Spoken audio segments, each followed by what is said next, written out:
আসসালামু আলাইকুম আপনাদের সকলকে আমার চ্যানেলে আরও একটি নতুন পর্বে নতুন রেসিপি দেখার আমন্ত্রণ জানিয়ে আজকের রেসিপি শুরু করছি। আশা করি আল্লাহ তাআলার অশেষ রহমতে আপনারা সবাই খুব ভালো আছেন। আজকে খুব মজার একটা পুডিংয়ের রেসিপি আপনাদের সাথে শেয়ার করব।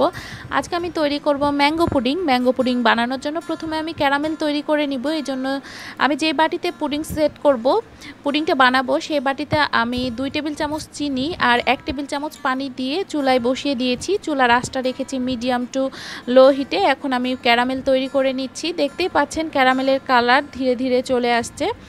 তো আমার ক্যারামেলটা কিন্তু হয়ে গেছে। এখন আমি চুলা থেকে নামিয়ে নিব। এরপরে এটাকে বাটির চারপাশে ঘুরিয়ে ঘুরিয়ে ক্যারামেলটা বাটিতে সেট করে নিব। আর এর থেকে বেশি আপনারা জাল করতে যাবেন না, এতে করে ক্যারামেলের কালারটা কালো চলে আসে। অন্যদিকে আমি একটা বাটিতে রুম টেম্পারেচারে থাকা 3টা ডিম দিয়ে দিচ্ছি। আপনাদের ডিম যদি ফ্রিজে থাকে তাহলে ফ্রিজ থেকে 1 ঘন্টা আগে বের করে রাখবেন। এরপর এখানে আমি হাফ কাপ চিনি দিয়ে দিচ্ছি। চিনিটা আপনারা আপনাদের টেস্ট অনুযায়ী দিবেন, যে যেমন মিষ্টি খেতে পছন্দ করেন।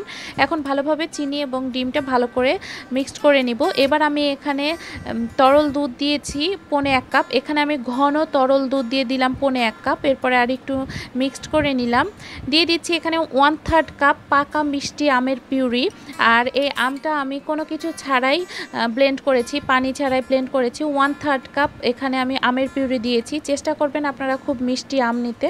তো ভালোভাবে আমি পুডিংয়ের মিশ্রণটা মিশিয়ে নিচ্ছি সব উপকরণগুলো। তো দেখতে পাচ্ছেন আমার পুডিংয়ের মিশ্রণটা রেডি হয়ে গেছে। তো এই যে বাটিতে আমি ক্যারামেল সেট করেছিলাম, এই দেখুন খুব সুন্দরভাবে ক্যারামেলটা সেট হয়ে গেছে। এখন আমি এই পুডিংয়ের মিশ্রণটা এই বাটিতে ঢেলে নিব। তো আমি একটু ছেঁকে ঢেলে নিচ্ছি, এতে করে পুডিংটা অনেক স্মুথ হয়।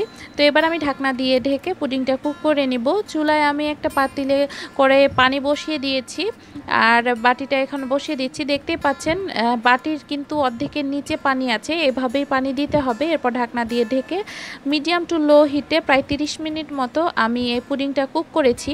ফিরে এসেছি 30 মিনিট পরে। এবার আমি আপনাদের ঢাকনাটা তুলে একটা কাঠি দিয়ে আমি চেক করে দেখাচ্ছি। দেখতেই পাচ্ছেন কাঠিটা পরিষ্কারভাবে বের হয়ে আসছে। আমার পুডিংটা তৈরি হয়ে গেছে। তো আমি এই যে পুডিং পরিবেশন করে দিয়েছি।